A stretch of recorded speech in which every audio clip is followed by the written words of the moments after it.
This is Common Sense Radio.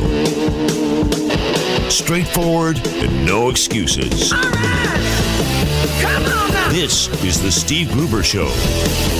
Call me crazy. Oh, yeah. What I said was perfectly right and spot on accurate. Boy's got a mouth like a cannon, always shooting it all. Stop. Yeah, stop. I mean, you're way off script. Got it in me. Gonna quit until it all comes out. Hey, boy! Education. Yeah, you know, it's not cynical. It's common sense. Pay attention to me when I'm talking to you. I'm gonna rock the nation. Rock the nation. Genuine, accountable, and raw. Here is Steve Gruber. And welcome to it. It is Tuesday here. Tuesday here on the program. Glad to have you aboard. Welcome aboard. This is the Steve Gruber Show. Welcome to Irrelevance. Congress was made irrelevant originally by this president, Barack Obama, by his executive orders. I'll have more of those to discuss in just a moment. But as a result of his failed leadership, his experimental approach to the White House, his executive orders, his ignoring of Congress, his ignorance of the American system, Barack Obama has led us to a place we have never been before in American history. It's really indisputable, and it doesn't matter whether you're from the left or the right, and you can find claims that they can say, well, it's worked in this way, the left could, and they said worked, and maybe it has, maybe it hasn't. That's not the point that I'm making. The point that I'm making is America has become irrelevant because of the leadership being put forth, this experimental style, if you will. Let me give you an example. In his long-awaited speech to the United Nations, the Russian president, Vladimir Putin, fiercely attacked American policy in Syria and around the world and criticized the West for exporting social experiments in the form of democratic revolutions, which he blamed for the Middle East crisis. Now, stop. Normally, if this had happened in the past, which has happened, and it has, where Russian leaders attack the American president will come back with a strong retort, a rebuttal. So far, all I've heard is crickets. Putin said he had called for a new Syrian peace conference to be attended by a contact group of outside powers, including Russia and the United States, as well as the regional powers such as Saudi Arabia, Qatar, Turkey, and Iran.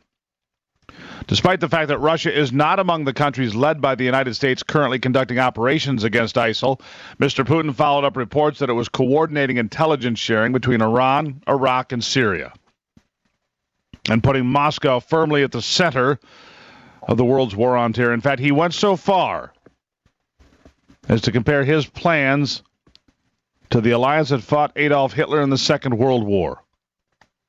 We must address the problems that we are all facing and create a broad anti-terror coalition.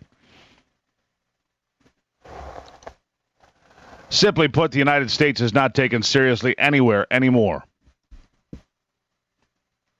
After meeting Mr. Obama, Mr. Putin expanded on his theme, suggesting that countries such as Saudi Arabia, Jordan, and Turkey could join Iran in a new coalition together, backed by a fresh UN resolution. He could not exclude Russia cooperating with the U.S. in such a coalition, he said, but he insisted that he would not send Russian ground forces in against ISIL, raising questions as to whether the key to his new strategy was the fight against the terror group or to help the regime in its broader war against an armed opposition of all stripes. Now, Mr. Putin's gambit, which had been put out in advance, sets up Russia as a competitor with the U.S. for leadership in the Syrian crisis and in the Middle East in general. And I couldn't say that at this point we've led much of anywhere recently in the Middle East. Not in Syria, not in Iraq, not in Afghanistan, a key stronghold. Fall to the Taliban in just the last 48 hours. Instead, we're focusing our efforts on global warming, dismantling our military, and giving as much money away as we can to illegal aliens. Apparently, that is our plan as a nation. Disgraceful as it is. Earlier, Mr. Obama had conceded that the U.S., and his previous insistence that Iran, Syria's principal regional backer, should have no part in peace talks was a mistake. The United States is prepared to work with any nation including Russia and Iran, to resolve the conflict. Now we're all buddies, see? He also indicated that he remained unwilling to try to restore order in Syria and using America's military might, citing his own army's failures in Iraq.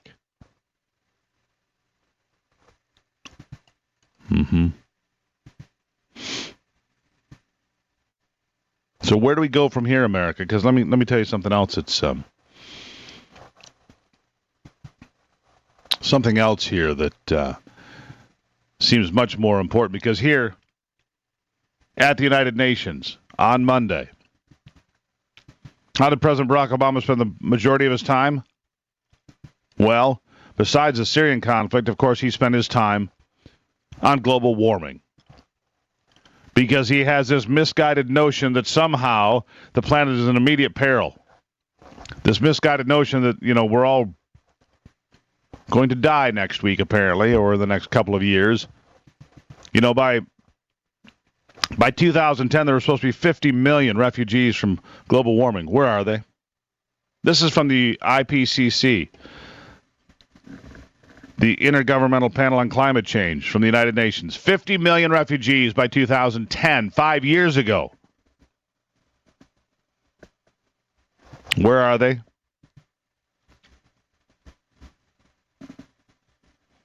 The Paris Accord, like the Iran deal before it, will be strictly an executive agreement, by the way.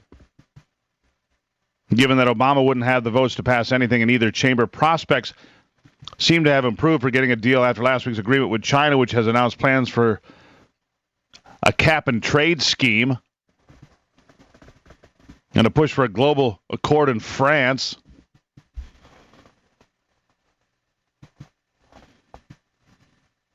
So there's just, it just doesn't stop.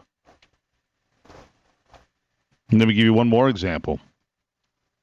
President Obama's plan to internationalize the Internet. Likely unconstitutional, according to key members of Congress, but it doesn't matter. What is Congress anymore anyway? Congress is irrelevant. The group of lawmakers sent a letter to the Government Accountability Office, which is a funny name for an office in Washington, the Government Accountability Office. There is no accountability.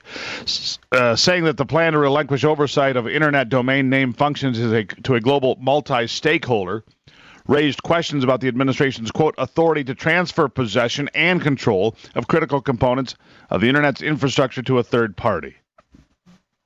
It's not legal.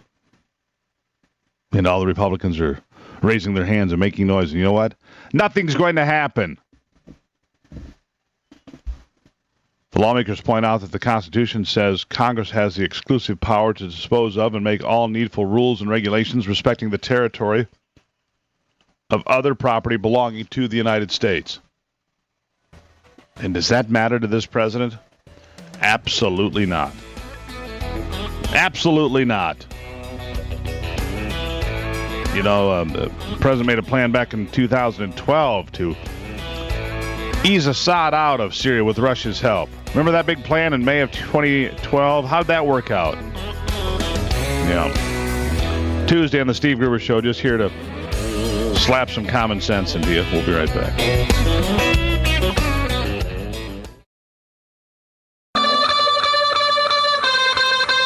Genuine Michigan common sense on display every day.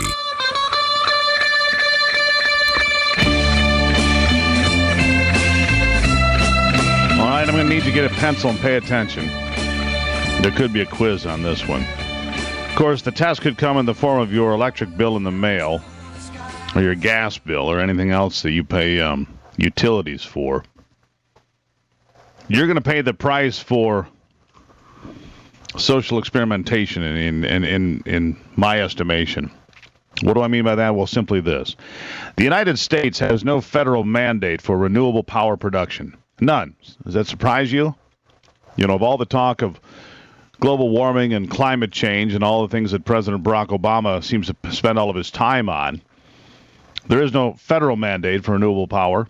Instead, a majority of states, including Michigan, have created their own state laws called, among other things, renewable portfolio standards. These laws mandate the presence of certain renewable sources like windmills and solar power and so forth But what will it mean to you and I? What will it mean to the cost of electricity, real income, our families, the future, the atmosphere, all of these things? What will it mean? Well, we're going to discuss a study here on the program for the next little while that has just been completed, and this is the first time it's been talked about in public.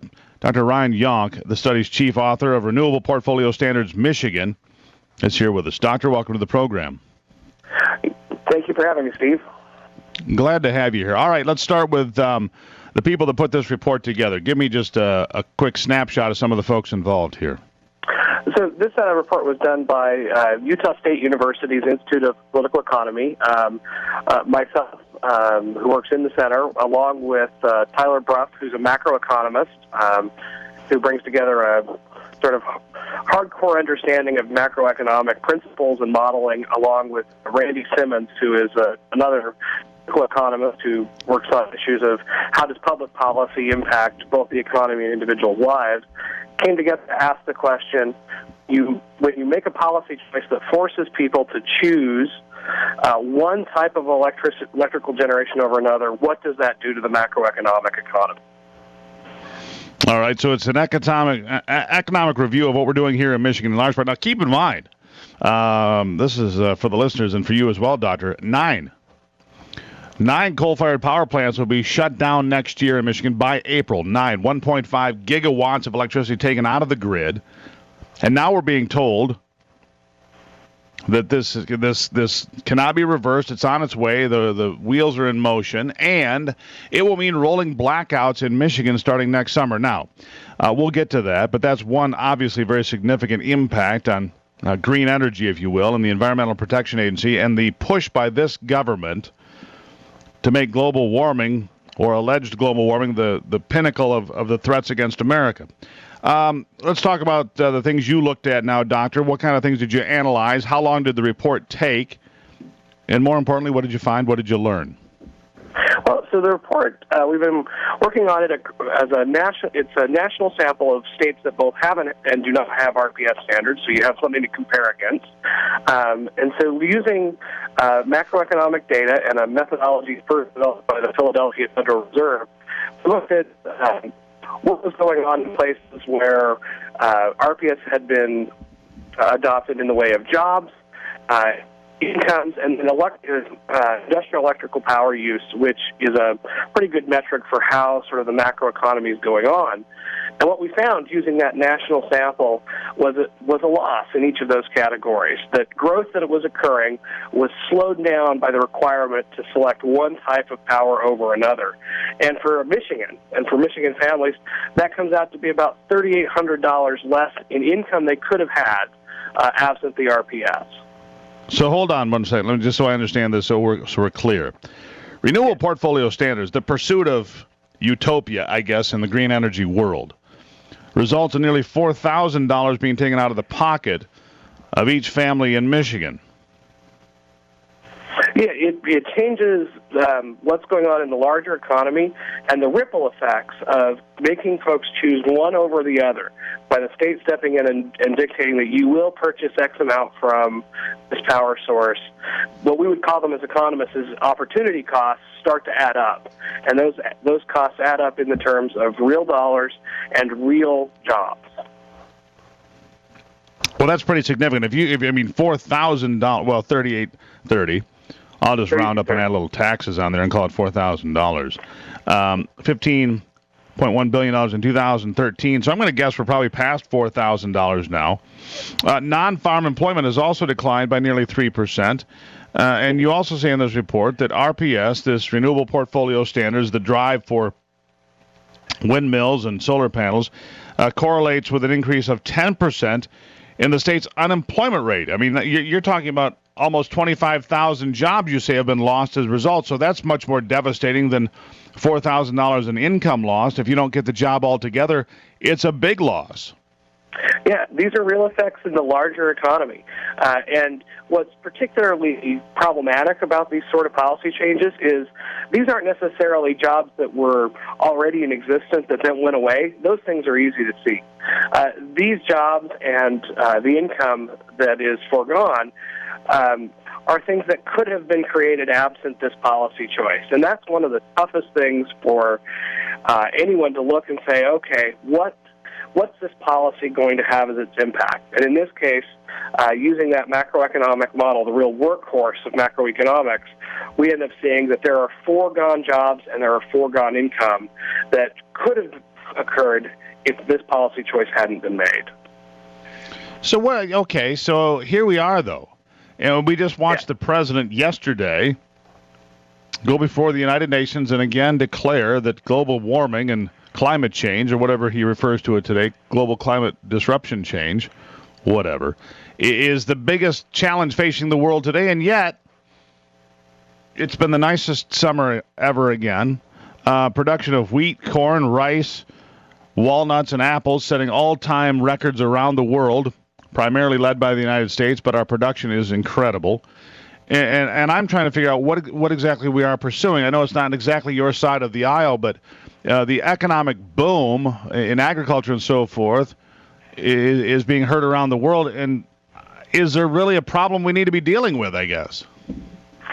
Well, Steve, that's one of the things that when policymakers step into the arena to try to solve these sorts of problems, whether real or imagined, it's important to take a look and think through what are the consequences of the policies that you're going to put into place.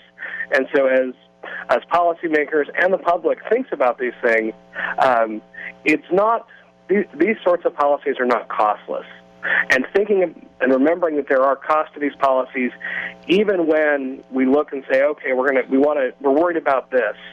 Sometimes the solution is worse medicine than the problem is. Well, certainly, because what happens is lawmakers come meddling in with limited information.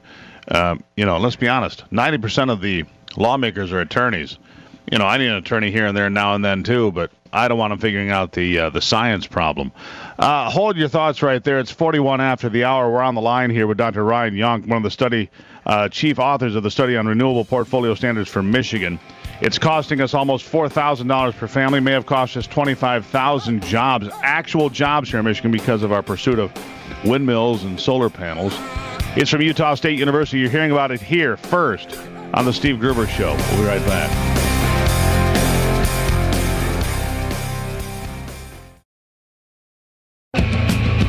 Delivering Michigan common sense with a big dose of truth and honesty. They offered me the shop. They said I'd better take. Welcome back to the Steve Gruber Show on this Tuesday edition. By the way, I'm checking with Dr. Yonk on the side there. We're going to be able to publish this entire report. We'll figure out where to put this, probably at stevegruber.com. We'll publish this entire report so you can understand how the renewable portfolio standards affect you and your family, how it affects the state. How this endless push for, an elimination of coal power and elimination, well, let's be honest. A lot of those on the left would like to turn the entire state into Mackinac Island. Horses and bicycles. Now, you think about that. Of course, it's tough to ride a bicycle behind a horse at some point, if you get my meaning. And so that's what the left would like to do for us. No cars, no electricity. We'll all sing Kumbaya and wear tie-dyed T-shirts, and it'll all be great. Although it's a lot of nonsense. Still on the phone, Dr. Ryan Yonk, the study chief author of the Renewable Portfolio Standards for Michigan. First time it's been discussed anywhere is on the program here today. And Doctor, I appreciate you sharing this with our listeners here first. Again, $15.1 billion lost in 2013. That equates to $3,830 less per family. Non-farm employment declined by nearly 3%. RPS is also correlated with an increase of about 10% in the state's unemployment rate, equaling a job loss of nearly 25,000 people here in the state. I mean, why would anybody continue to pursue these sorts of programs if they're so financially devastating to the economy? Well, Steve, I think a lot of that comes down to folks have a policy vision for what they want the world to look like, and often when we start talking about the politics in the policy world, we talk all about the benefits and how great a policy is going to be, but too often the costs are forgotten. In fact, this is a strategy that political economists have described for a long time of separating the costs from the benefits. And so all too often we forget about the costs. We push them off to the side. And the costs are real of policies. And in this case, it's about $3,800 in income and foregone jobs of almost $24,000. I think if you come back to Michigan a year from now, a year from today, you're going to find that the impact is a lot more significant. Michigan relies much more heavily than most states, than almost all states, in fact, when it comes to coal-fired power plants. Michigan is more reliant on coal-fired power plants than just about any place else for whatever reason. It's the way it worked out. We're going to take 9 of those offline next year, 1.5 gigawatts. Now, the power companies say, well, it's not going to reflect anything more than about a 4% increase in your bill. I don't believe that. I don't see how that's even possible. New power plants are being built, of course, on the dime of consumers like myself. And rolling blackouts could become very common in Michigan as a result of this fool's errand. There's a fool's errand to run after this green rainbow or whatever it is we're pursuing. And I think the financial impact on Michigan is just beginning to be felt. Yeah, it'll be, so these numbers were all done before the Clean Power Plant rule, which you've been referring to, came into existence in terms of its final form, and certainly there'll be an interaction between this policy choice and that policy choice, and in fact, it's one of the things that over the next year we're planning to look at to try to understand what the impact of that policy choice is. So I suppose as you continue to gather empirical evidence as to the impacts this has not only in Michigan but around the country, it doesn't seem to get much better. It just seems to get the news isn't any better, not here and not anywhere else. Is there any place you're finding that this is working for someone? Well, so we haven't seen solid evidence of an RPS working well for anywhere. It's a policy choice that restricts consumer choice and is an example of the state dictating what should be going on. But there is there are positive policy things going on in this regard. A number of states have started the conversation about letting a free market in this electrical generation happen. Recently, Kansas froze their portfolio standards to stop them from growing. The same is true in West Virginia. They've eliminated theirs, and discussions are happening in places like Ohio and North Carolina about how do they start to talk through this policy choice that they've made in the past, and how do they start to move back to a greater free market. And so in that regard, there's some positive news, but not in the idea that government selecting winners and losers creates good outcomes. We have never seen evidence that the government is good at that. In fact, they tend to be very, very bad at it. You know, I'm going to use an analogy I've used in the past. Basically, no matter who's in an argument, the lawyers win, right? No matter who's arguing, the lawyers always win. In this particular case, no matter what happens on the exchange back and forth, it seems that the taxpayers lose.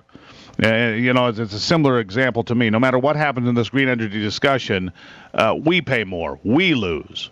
No matter how you get around it. And it seems that we pay more money, more people are unemployed, the economy doesn't move as robustly as it should.